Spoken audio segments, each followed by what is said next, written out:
Section 5.3 Nonlinear systems of equations. Nonlinear means you're going to see within the system there's like x squares or y squares, not just x and y. So what can we do with this one? Let's say we're asked to solve this system, y equals x squared minus 1 and y plus x, or x plus y is 5. Substitution method is the easiest way to try. So what I'm going to do, I'm going to take the second equation, substitute y equals x squared minus 1 in here, so x squared minus 1. Then keep x squared the same, the x the same, subtract 5 on both sides, you get minus 6 equals to 0. Then we can factor this one out as x plus 3, x minus 2, using techniques we learned in previous chapters. Then you can set each factor equals 0 and you get two values for x. But we're not done. Remember, when they ask you to solve a system, you need to find a value for all the variables. So we found x equals negative 3 and x equals 2. We substitute them back into this equation, y equals x squared minus 1, to get the corresponding y values. And what does that give me? When x is negative 3, I got y equals negative 3 squared minus 1. That's a 9 minus 1, which is 8. And for the second one, when x is 2, y is 2 squared minus 1, 4 minus 1 is 3. So I get these two solutions.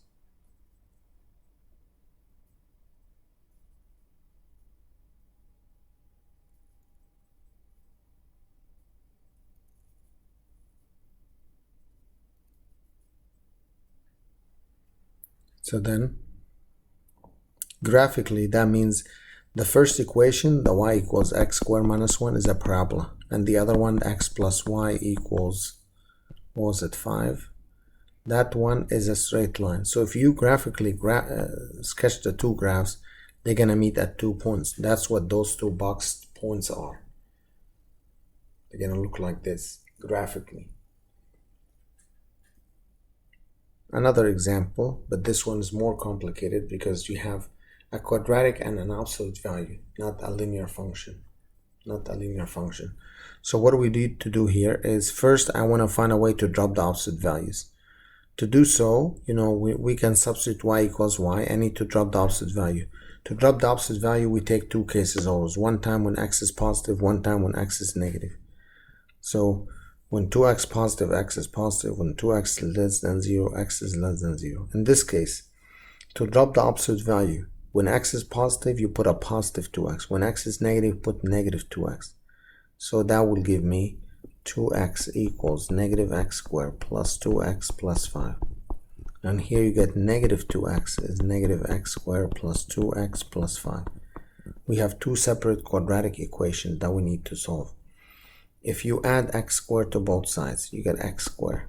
Subtract 2x on both sides, both are gone. Subtract 5 on both sides equals 0. Here, add x squared to both sides. Subtract 2x on both sides. Subtract 5 on both sides equals to 0. So we got two equations that we need to solve. So I rewrote them again. For the first one, x squared is 5. And the other one, you can factor x minus 5, x plus 1. So then x is plus or minus the square root of 5. So that means two solutions. But you can't take the negative square root of 5. Why? Because notice x was bigger than 0. So that bigger than 0 goes down here and you have to only select the positive case or the positive value. For the other one, we did the factoring, we set it equal to 0 and we got two values. You can only choose the negative value because x was less than 0. So we have two solutions here, only the square root of 5 and negative 1 only. To find the y values, you can substitute into y equals the opposite value of 2x. So that will give us, if you put square root of 5, you get 2 square root of 5. If you put negative 1, you get the opposite value of negative 2, which is 2. So these are the 2 points we have.